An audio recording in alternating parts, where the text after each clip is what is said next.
काश कि मैं पहले ही बीवी से पूछ लेती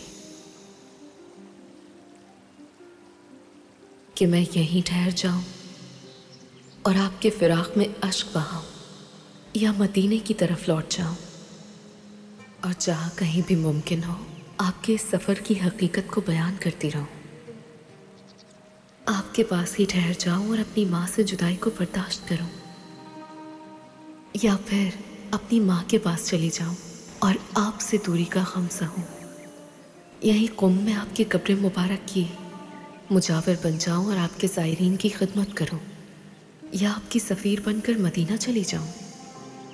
ऐ काश मैं पहले ही बीवी से पूछ लेती।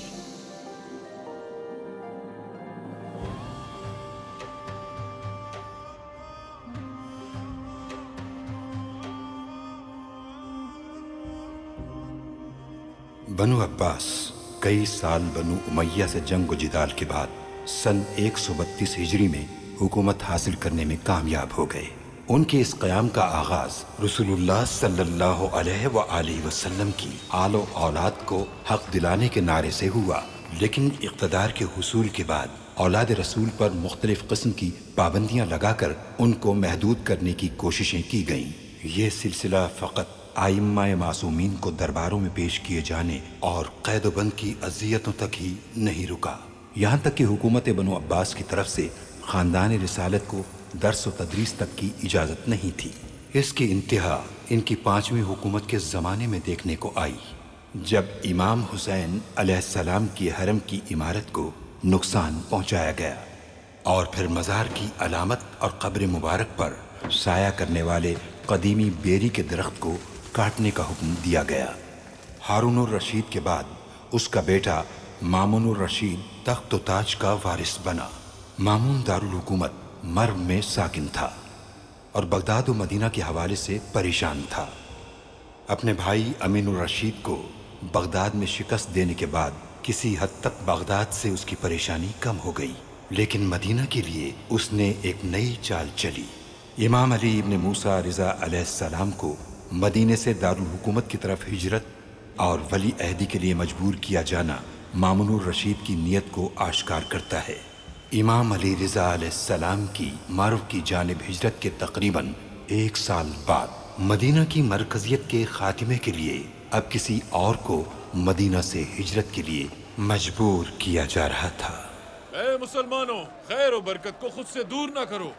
जो लोग जवार रसूलुल्लाह में हैं और मक्का से आने वाले हुज्जाज की मेजबानी कर रहे हैं, अपने इस नेक अमल को तकमील तक पहुंचाएं। अल्लाह की नेकी कबूल करे। दुआ करें कि हाकिम मुस्लिमीन मामून रशीद को अल्लाह कामयाबी और नुसरत अता फरमाए, और दुआ करें कि अल्लाह मुसलमानों के हाकिम के दिल को शाद करे जिसने रसूल अल्लाह के दिल को शाद किया है। या रसूल अल्लाह, आप यकीनन राजी हैं और खुश हैं कि आपके चचाजाद बेटों ने ताज हुकूमत को आपके फर्जंद के सर पे सजा दिया। रसूल अल्लाह के साले चचाजाद बेटों की हुकूमत की सलामती और इस्तेहकाम के लिए दुआ करें। अल्लाह सालिहीन को हुकूमत अता फरमाएगा इंशाअल्लाह। एहसान फरामोशी का कोई इलाज नहीं है शख्स। मुझे नहीं मालूम कि हुकूमत बनु अब्बास ऐसा क्या करे कि तुम और तुम जैसे लोग हाकिम के खिलाफ जहर न उगलें और राजी हो जाएं। तुमने दुआ करने का कहा और मैंने दुआ की जो आती थी मुझे। बात को तूल देकर झगड़े की शुरुआत ना करो तो बेहतर है। कैसा झगड़ा इब्ने खौफ? कहीं बगावत के दौर की तरह दोबारा तलवार उठाने का इरादा तो नहीं तुम्हारा? क्या तुम्हें मर्व में किसी ने नहीं बताया कि बातिल गुफ्तगू के जरिए हज के अजर को जाया नहीं करना चाहिए? खुतबा तो तुमने सुना दिया। अब कब्र रसूल की ज़ियारत करो और तबर्रुकात खरीदो अपने अहलो अयाल के लिए। मेरे और मेरे जैसों के राजी होने की फिक्र करने की जरूरत नहीं है तुम्हें। दर हकीकत मुझे अपनी नहीं बल्कि तुम्हारी फिक्र है। मैं जानना चाहता हूँ कि अगर तुम्हारी आंखें मेरे इस सब्ज रंग के लिबास को नहीं देख रही जो तुम लोगों की ही पहचान है, तो वो सिक्के जिन पर अली इब्ने मूसा का नाम कंधा है, जिनसे तुम खाने पीने का सामान खरीदते हो और अपने पेट की आग बुझाते हो, क्या वो भी दिखाई नहीं देते? सब दिखता है। मुझे हुकूमत अब्बासी के सिक्के भी नजर आ रहे हैं और तुम्हारी आंखों में नफरत भी देख रहा हूँ। अब इससे ज्यादा और तुम लोगों को क्या चाहिए? हुकूमत में हिस्सा भी मिल गया, लेकिन बात ऐसे कर रहे हो जैसे कोई नुकसान हुआ हो तुम्हारा। किस हिस्से की बात कर रहे हो? हमारा तो हक मारा गया है। काश के इन लोगों ने सिर्फ हमारे लिबास का रंग चुराया होता। कैसी हुकूमत? तुम तो अभी मर्फ से आए हो, बताओ क्या अली इब्न मूसा ने वली अहदी को कबूल करने के लिए हुकूमत में अदम मुदाखलत को शर्त नहीं रखा? बताओ ताकि सब जान लें। देखो मुसलमान, ये जो तुम मेरे सामने यहाँ मदीना के बाजार में हुकूमत के खिलाफ अपनी तलवार जैसी जबान चला रहे हो, यानी अली इब्ने मूसा की हुकूमत हो जैसे, मैं तुम्हें याद दिलाना चाहता हूँ, मरहूम हारून रशीद के जमाने में अगर कोई भी शख्स बोलने की जुर्रत करता था तो उस बागी को शहर से निकाल बाहर कर दिया जाता था। या अल्लाह, मरहूम हारून पर रहमत फरमा और एहसान फरामोशों पर अपनी लानत भेज। तुम्हारी ये जबान जो दुआ और लानत के लिए इतनी चलती है, तो फिर तुम रसूल अकरम की ये हदीस इन सब के सामने क्यों नहीं सुनाते? उन्होंने फरमाया था कि अल्लाह बेरी का दरख्त काटने वाले पर लानत करे। जबान संभालो अपनी। जानते हो कि क्या कह रहे हो? इसने मरहूम हारून की तौहीन की है। अल्लाह की लानत हो इस पर। मेरे लिए बहुत ताज्जुब की बात थी। मदीना के हालात मेरे अंदाजे से कहीं ज्यादा खराब थे। अली इब्ने मूसा की वली अहदी के जरिए लोगों के एतराज की आग को बुझाना मकसूद था, लेकिन हुकूमत अब्बासी से मुखालिफत की वो आग बुझी नहीं थी, बल्कि राख तले दबी हुई थी। मेरे लिए ऐसे मौके पर जब मैं हाकिम के सामने किसी को ले जाने पर मामूर हूं, सबसे अहम मामला अमन और सलामती का है, और मैं सफर के पहले मरहले में ही समझ चुका हूं कि यहां अमन और सलामती का बहरान है। अमीर,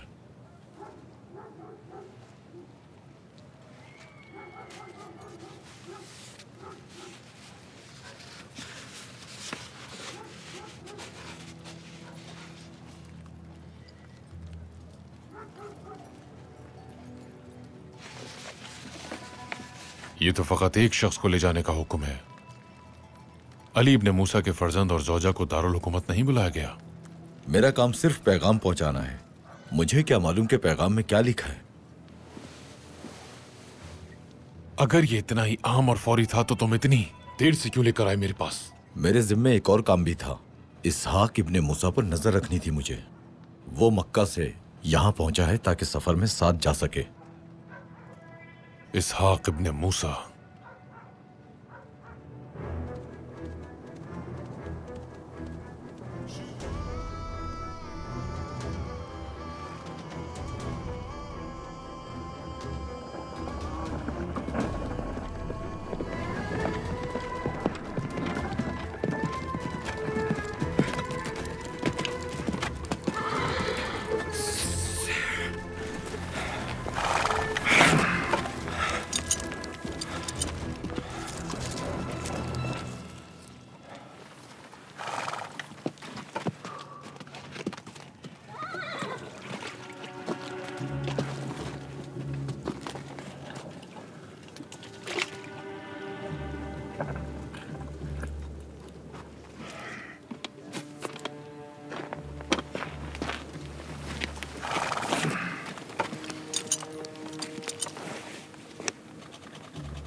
अमान दे मुझे, अमान दे मुझे इसहाक इब्ने मूसा। मैं मामूर हूँ, आपकी हिफाजत के लिए आपके साथ हूँ। मदीना का रास्ता मुझे बहुत तवील लग रहा था, जैसे कभी खत्म ही ना होगा। मुझे हुकूमती कासिद की खबर पहुंचाने से पहले मदीना पहुंचना था और बीबी को मुत्तला करना था कि एक गैर मुतवक्के सफर दरपेश है। मुझे इसलिए भी जल्दी पहुंचना था कि वो जान लें कि इस सफर में हम खुद उनकी हमराही करेंगे, इससे पहले कि हुकूमती कासिद उन तक कोई बुरी खबर पहुंचा दे। आया जनाब।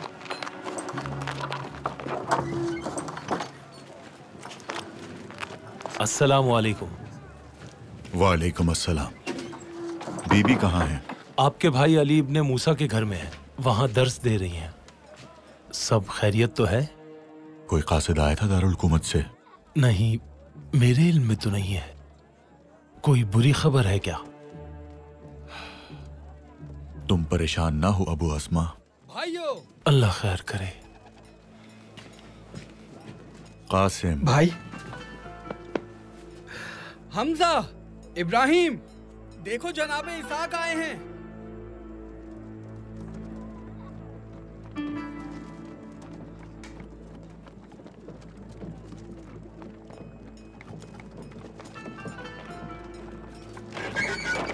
खुशामदीद। हम तो कब से आपके मुंतजिर थे। माशाअल्लाह, इब्ने मूसा तशरीफ लाए। जनाब, आपकी दाढ़ी तो बिल्कुल सफेद हो गई है। आइए, मुंह मीठा कर लीजिए। खुशामदीद। ये लीजिए जनाब। शुक्रिया। दारुल हुकूमत जाते हुए मैं पूरे रास्ते अपने भाई अली इब्ने मूसा रिजा के हमराह था और मामून के महल में मैं उनके साथ ही दाखिल हुआ था। जाहिरन हमारा इस्तकबाल बहुत आलीशान हुआ, मगर दर हकीकत उसके पीछे उसकी मुनाफिकत छुपी हुई थी।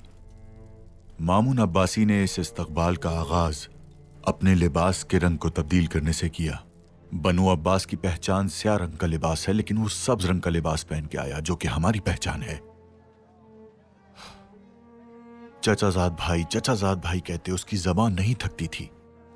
फिर उसके हुक्म पर वहां एक तश्त लाया गया और वो तश्त मेरे भाई अली इब्ने मूसा के सामने पेश किया गया। मामून के इसरार से जाहिर हो रहा था कि वली अहदी की ये पेशकश भी मदीना को तर्क करने की मानिंद है, जिससे इनकार का इख्तियार नहीं। मुख्तसर ये कि वली अहदी के सिक्कों के इजरा से पहले ही अली इब्ने मूसा ने ये शर्त रखी कि वो वली अहद की हैसियत से ज्यादा जिम्मेदारियां नहीं संभालेंगे, ना कोई ओहदा देंगे, ना ही किसी को माजूल करेंगे और ना ही हुकूमती मराद लेंगे। चचाजाद भाई, आप अपने भाई की तरह कुफरान नेमत ना कीजिए। आप जानते हैं वो तो माल और इक़्तिदार को खुद से दूर रखते हैं। आपको मैं हाजियों के अमीर की जिम्मेदारी सौंपता हूँ, ताकि मेरे और मेरे वली अहद के कांधों का बोझ कुछ हल्का हो सके। ये सफर इसी हवाले से है और मुझे ये अमीरुल हुज्जाज की जिम्मेदारी मामून अब्बासी और वली अहद की तरफ से दी गई है। बाबा जान, बीबी का दर्स इख्तिताम पजीर हो गया है। बीबी का दर्स इख्तिताम पजीर हो गया है। सब भाइयों और उनके बेटों को खबर कर दें कि फौरन सफर की तैयारी शुरू करें। ज्यादा वक्त नहीं है हमारे पास। ये हकीकत है कि मैं आपकी खातिर यहां आया हूं। हमें मदीना से हिजरत करनी है। हुकूमती सिपाही किसी भी वक्त हुक्मनामा लेकर पहुंच जाएंगे। कबूल करने के अलावा कोई चारा नहीं।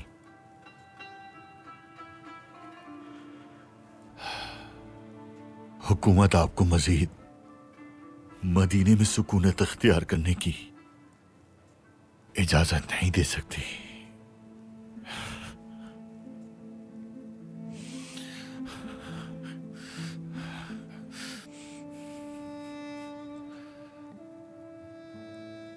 ये हमारे भाई मौला रिजा का पैगाम है आपके लिए। हम सब भाई सफर में आपके साथ होंगे। हाजियों को पहले ही मक्का से मर्व की जानिब रवाना कर दिया है मैंने, ताकि मैं आपके हमरा सफर करूं।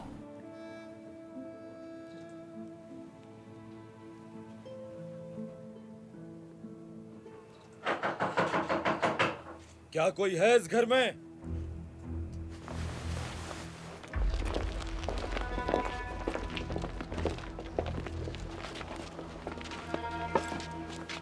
सरबराह कौन है इस घर का? तुम्हारे बड़ों ने सिखाया नहीं कि बगैर इजाजत किसी के घर दाखिल नहीं होते।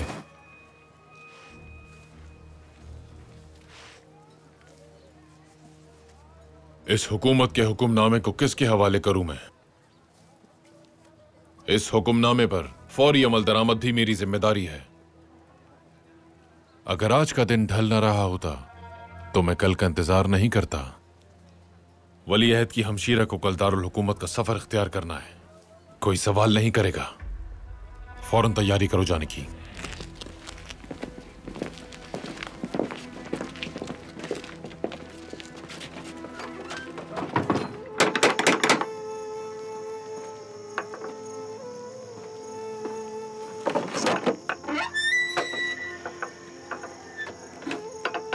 आप लोग अंदर जाइए।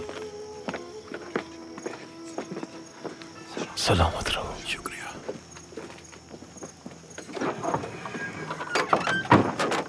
पानी पानी। ठहर जाओ, पानी अभी नहीं पिलाना इसे। जख्म से कपड़ा हटाओ, देखूं जरा। बर्दाश्त करो मेरे भाई। एक साफ कपड़ा ला कर दो मुझे। उम्मे अस्मा, इससे इसके जख्म को साफ करो। वो चिराग पकड़ाओ जरा मुझे।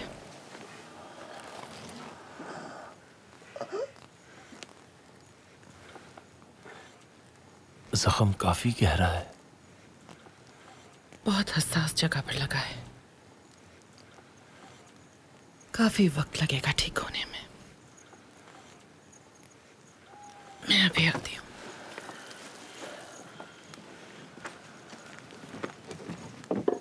मरहम बना लिया तुमने? एक बार देख लीजिए।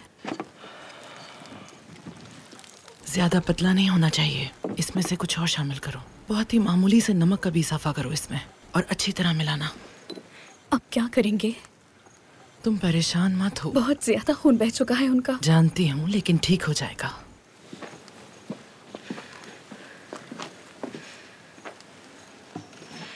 मैं कोई मदद कर सकती हूँ?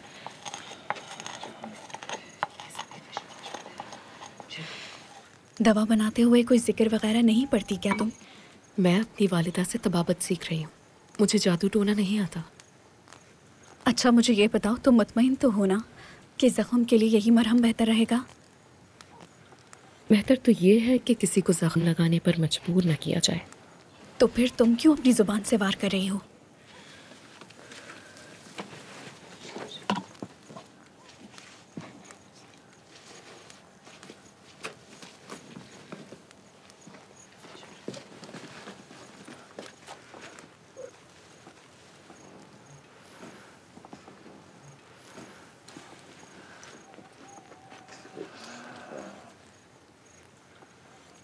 लोग कितने मुख्तलिफ होते हैं। बास हक के दिफा में ज़ख्म सहते हैं और अपनी जान निसार कर देते हैं, और बास न फ़कत ख़ुद को इससे दूर रखते हैं बल्कि ज़ख्मों पर नमक भी छिड़कते हैं।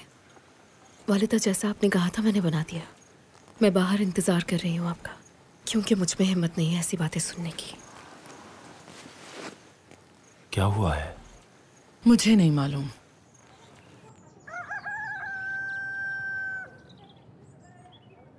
पेड़ देना ना भूल जाऊं मैं कहीं। बहुत मुकव्वी होते हैं ये, ज्यादा इस्तेमाल मत करना। थोड़े से और। बेटी, ये तबाबत सीखने का कौन सा तरीका है? इनको उबाल कर इस्तेमाल करना ज्यादा अच्छा है। सबसे पहले ये सीखो कि मरीज के साथ तुम्हें अच्छा सलूक करना है और सख्त लहजे में बात नहीं करनी। मैंने ऐसा क्या कह दिया बाबा जान जो आप नाराज हो रहे हैं? दरअसल मेरे कहने का मतलब ये था कि अब इन लड़ाई झगड़ों को खत्म हो जाना चाहिए।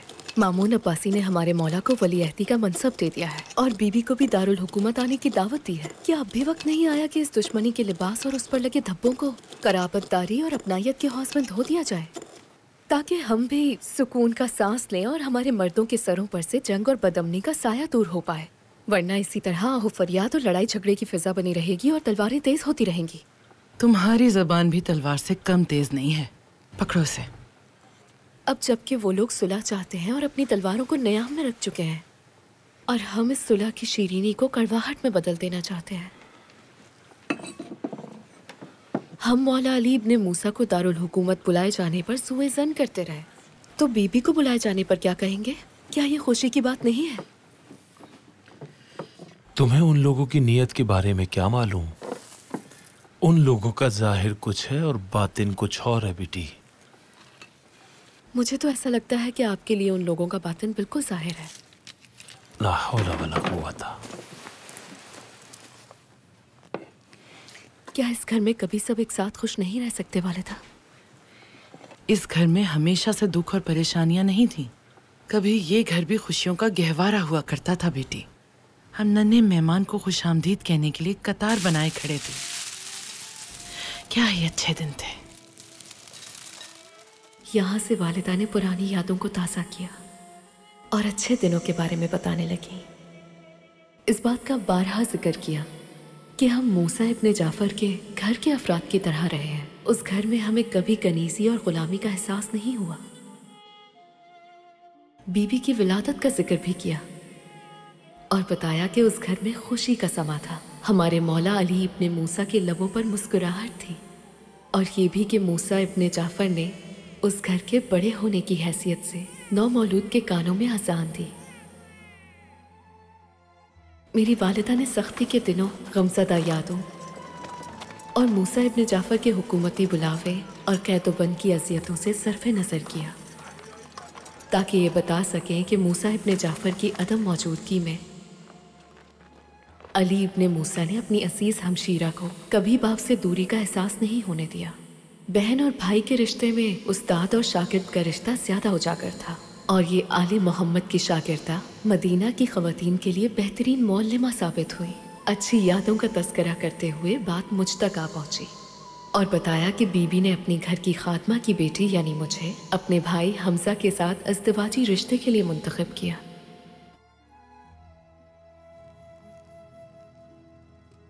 मुझे बहुत खुशी है कि इस सफर में तुम बीबी के हमराह हो। मेरी बीबी का बहुत अच्छी तरह ख्याल रखना।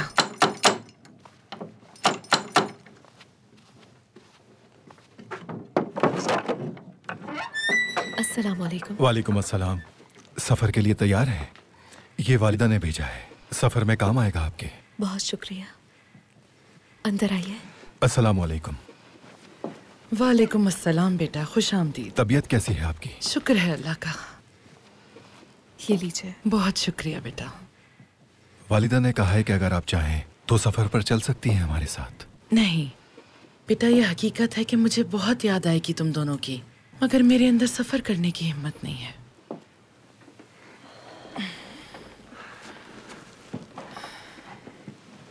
मैं यहाँ खातून और मोहम्मद इब्ने अली की खिदमत में रहूं अगर तो ज्यादा बेहतर होगा, मुझे लगता है। बीबी का बहुत ज्यादा ध्यान रखना, मेरी प्यारी बेटी। इंशाल्लाह बहुत जल्द हम मदीना में दोबारा मिल बैठेंगे, पूरा यकीन है मुझे। अल्लाह आपकी ज़ुबान मुबारक करे।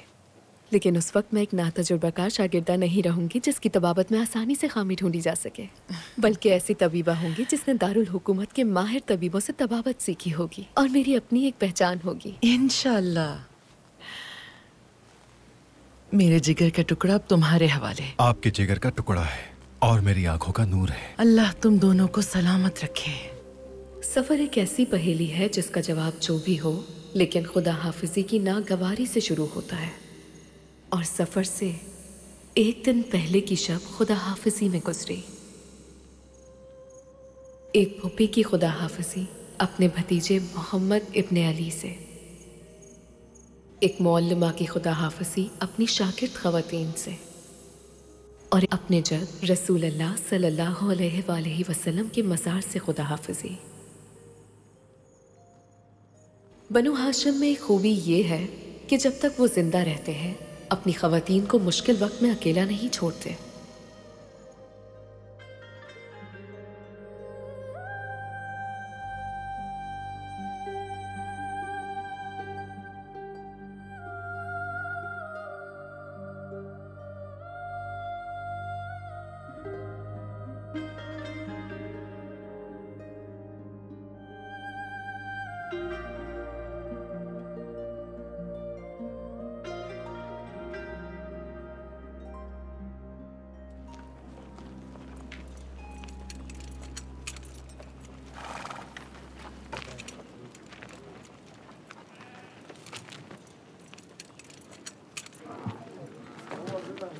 किस रास्ते से जाएंगे? सहरा के रास्ते से जाएंगे। सहरा के रास्ते से? बिल्कुल।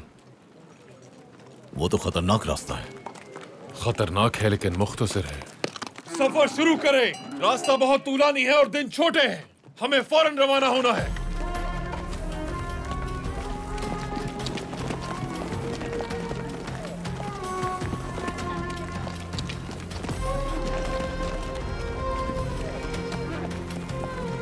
तूलानी सफर उन ज़ख़ीम किताबों की मानंद है जिन्हें पूरा पढ़ना मुश्किल है। बस अंदाजा लगाया जा सकता है कि सफर खुशगवार भी हो सकता है और दुश्वार भी। ये सफर इस्तिराब का सामना करेगा, आसानी या दुश्वारी को मुसाफिरों के सामने पेश करेगा और तरह तरह की फिक्रों को जन्म देगा, लेकिन नहीं मालूम कब क्या वाक़या पेश आएगा। मुख्तसर लेकिन नाशनास रास्ते सफर के मौमे को और पेचीदा करते हैं, लेकिन मुझे जल्दी पहुंचने का हुक्म मिला था। काफिले को यहाँ रोकना पड़ेगा। रेत का तूफान आ रहा है। रेत का तूफान आ रहा है।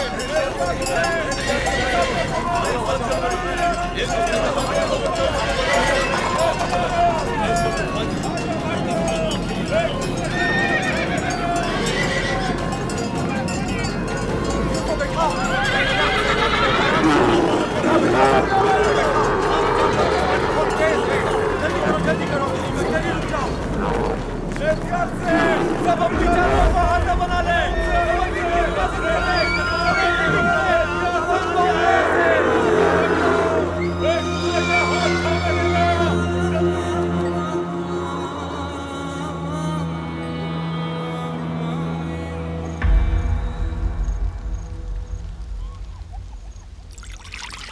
ऊंट के दूध की लस्सी सहरा में गर्मी के एहसास को कम करती है।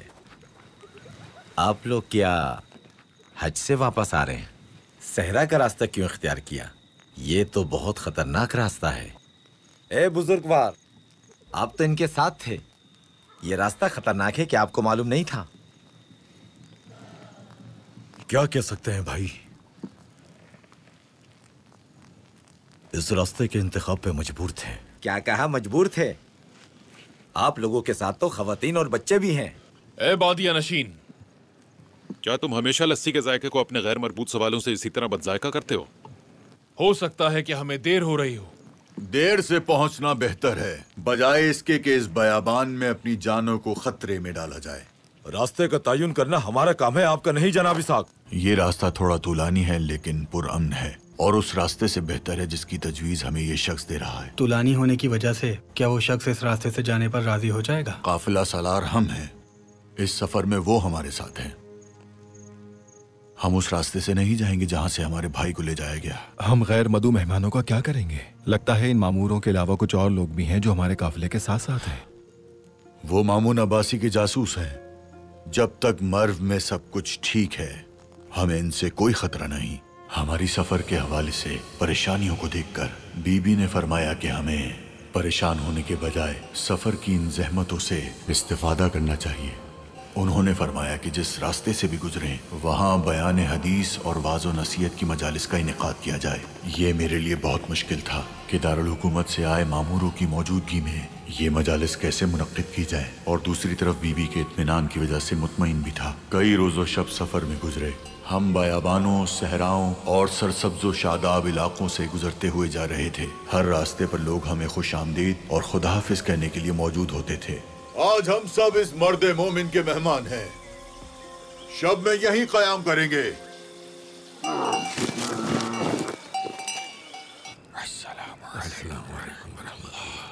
अल्लाहु अकबर, अल्लाहु अकबर, अल्लाहु अकबर, अल्लाहु अकबर। अल्लाह कबूल करे। जितना मुमकिन हो इन मामूरों को मेहमान नवाजी में मसरूफ रखो। हमने आपको जहमत में डाल दिया। कैसी जहमत फर्जंदे इमाम, आपकी तशरीफ आवरी बाइसे मुसर्रत है। आप लोगों की बरकत से अल्लाह ने आज कई साल बाद हमारे इस कबीले को बेटी की रहमत से नवाजा है, जो हमारे लिए खुशी का बाइस है।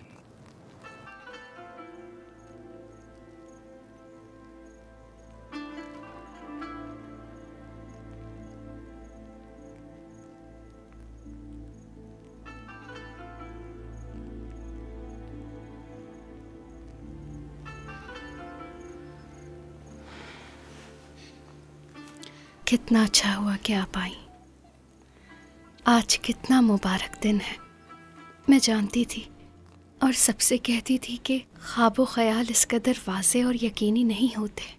कितने सालों से मैं ये हसीन ख्वाब देख रही थी। काश के वालिदा जिंदा होती। एक वही थी जिनको यकीन था कि उनकी बेटी के मुक़द्दस बीबी की ज़ियारत की आरज़ू ज़रूर पूरी होगी।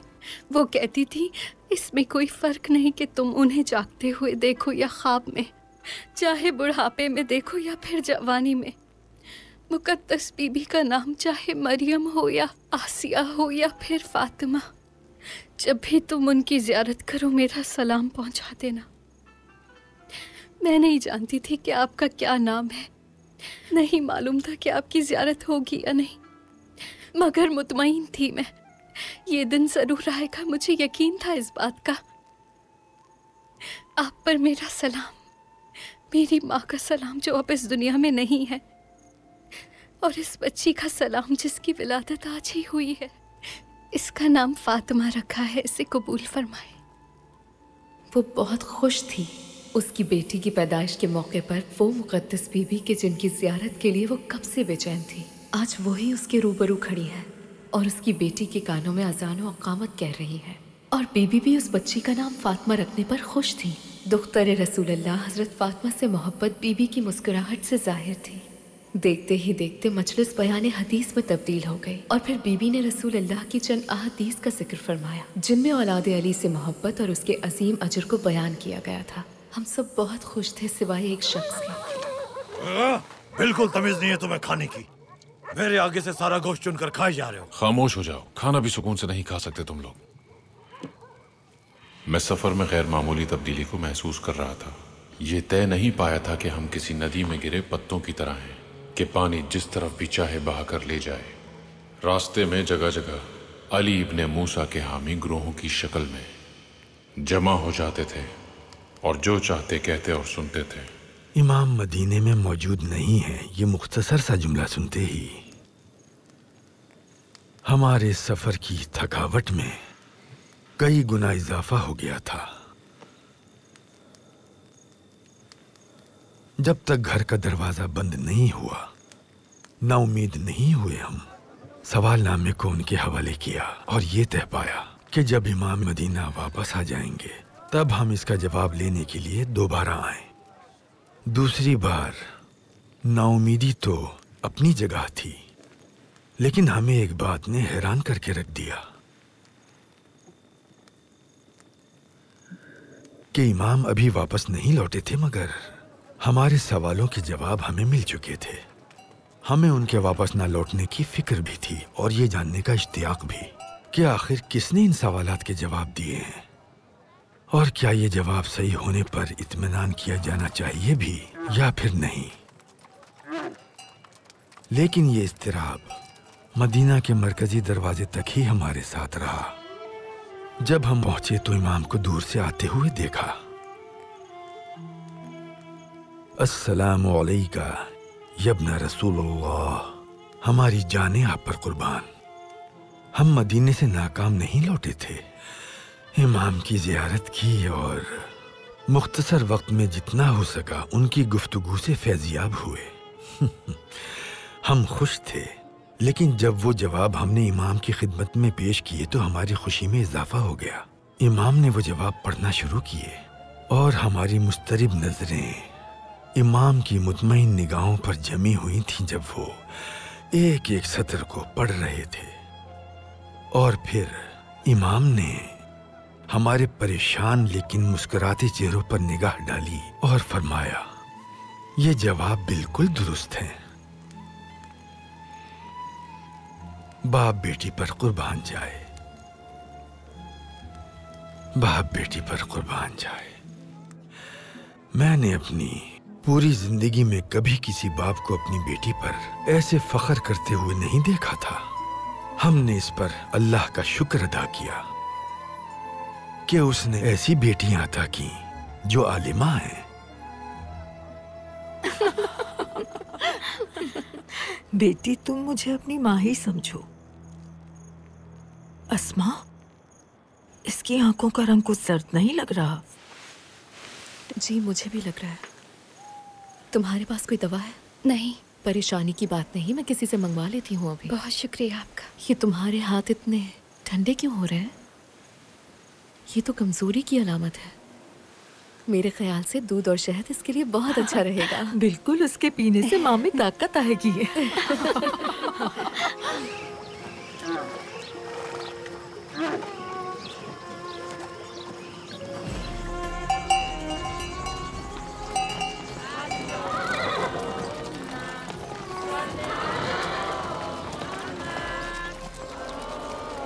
मेरा सलाम हो रसूल अल्लाह के खानदान पर। औलाद ज़हरा का काफिला हमारे इस गांव के पास से गुजरे और हम मेजबानी से महरूम रहें, कैसे हो सकता है? अली इब्ने मूसा की हमशीरा के काफिले की खबर जंगल की आग की तरह चारों तरफ फैल चुकी है कि आप लोग मर्व जा रहे हैं। मूसा इब्ने जाफर की जिंदाने हारून में मजलूमाना शहादत हुई और उनके बेटे अली इब्ने मूसा आज महल में मैसूर हो गए। अगर इमाम हुक्म दे तो हुकूमत के तख्त की बुनियादें इन जवानों की मदद से हिलाकर रख देंगे।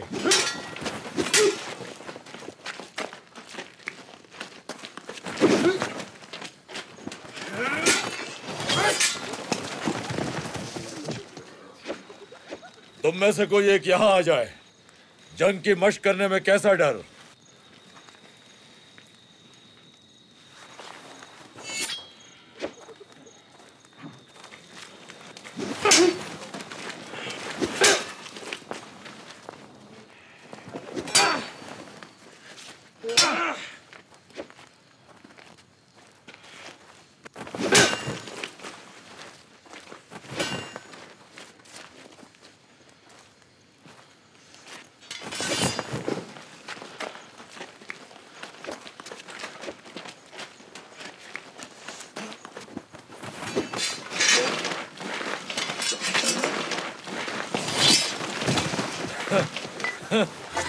बस इतना ही लड़ सकते हो? ये काफिला तो तुम लोगों की हिफाजत में जा रहा है। कोई मामूली चरवाहा भी तुम लोगों को आसानी से लूट सकता है। देखा आपने इब्ने मूसा, हमारा हर जवान 10 जंगजुओं से अकेला लड़ सकता है। अल्लाह इनकी शुजाअत और महारत में और इजाफा फरमाए। इन जवानों की तलवारें अल्लाह के दुश्मनों के खून की प्यासी हैं। ये सब्र मसलहत का दौर कब खत्म होगा जनाब इसहाक? आखिर मैदान जंग में कब उतरेंगे? हम तो इस वक्त भी मैदान जंग में ही मौजूद हैं जवान। तलवारें नियाम में रखकर इताअत करके अपने इमाम की। मसलहत सुलह और मकाम के हुसूल में जंग कहाँ है, वजाहत कीजिए जनाब। खामोश, तुम्हें मेहमानों की इज्जत और औलादे अली की हुर्मत का ख्याल नहीं है? वो औलादे अली जिन्होंने जुल्फिकार को नियाम में छुपा रखा है, क्या उन्हें अपनी हुर्मत का ख्याल है? लगता है कि तुम जंग के बारे में ज्यादा नहीं जानते हैं जवान। तलवार चलाना, नेजा उठाना और तीर को कमान से फेंकना तुम जैसे जंगजू के लिए कोई मुश्किल नहीं, लेकिन बेहतर है कि पहले अपने नफ्स अम्मारा से जंग करें। मैं आपकी बातें बिल्कुल नहीं समझ पा रहा जनाब। काश इन लोगों को ये समझाया जा सकता कि जंग फकत जिदाल और क़िताल नहीं। तलवारों की गूंज ने इनको बहरा कर दिया है और तलवारों की चमक ने इनकी आंखों का नूर छीन लिया है। अब इन्हें जंग का कोई और रास्ता दिखाई ही नहीं देता, वो रास्ता जो इनकी जिंदगियों की जमानत बना। अस्सलामु अलैकुम। जब से मुझे ये खबर मिली है कि आप तशरीफ ला रही हैं, मैं बहुत बेचैनी से मुंतज़िर थी आपकी। कई बार सोचा आपके लिए क्या बनाऊं मैं। बाग से ताज़ा फल तोड़कर लाई हूँ, कबूल कीजिए इन्हें। कई मर्तबा अपने गरीब खाने को साफ किया ताकि आपके शाया निशान बना सकूं इसे। अब इस नाचीज मेजबान की एक छोटी सी ख्वाहिश है। सफर में आपने कई घरों को अपने बयान हदीस से मुनव्वर फरमाया है। कबीले की तमाम खवातीन आपकी मुंतज़िर हैं। चाहती हूँ कि मेरे गरीब खाने को भी ये शर्फ बख्शें। अब ये इत्तेफाक नहीं हो सकता। अगर ये सब 1 या 2 बार होता तो और बात थी, लेकिन हर बार मजलिस बयान हदीस में विलायत अली के मौजू को ही बयान करना, इसका कोई ख़ास मकसद हो सकता है। वो हमारे मंसूबे को नाकाम बना रही थी। वो जिनके दर्स व मजालिस को महदूद करने के लिए उन्हें मदीना से मर्व बुलाया गया था, अब वो उस काफिले में जो कि हुकूमती हिफाजत में ले जाया जा रहा है, रास्ते में आने वाली आबादियों में भी अपना दर्स व बयान जारी रखे हुए हैं।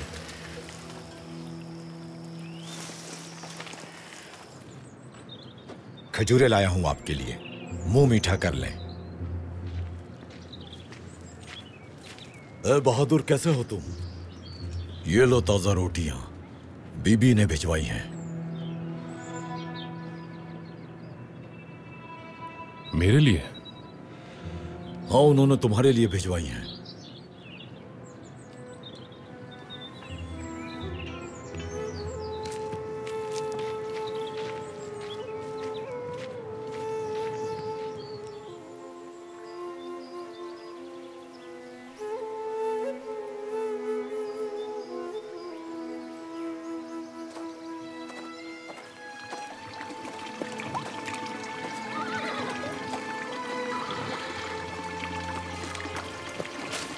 आप सलामत रहे बाबा।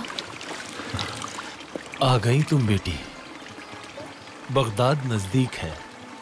बीबी को जाकर बता दो कि उनके वालिद का मजार ज्यादा दूर नहीं है। हिजाज में सूरज की तपिश बहुत ज्यादा होती है, गोया आग बरस रही हो। लेकिन इराक के बयाबानों में बारिश और बादलों से गर्मी की शिद्दत कम हो जाती है। इराक में हमारा आबाई घर रहने के लिए बेहतरीन जगह थी। मैं जानती थी ज़ियारत का इश्तियाक बीबी के सफ़र की थकावट के एहसास को कम कर देगा।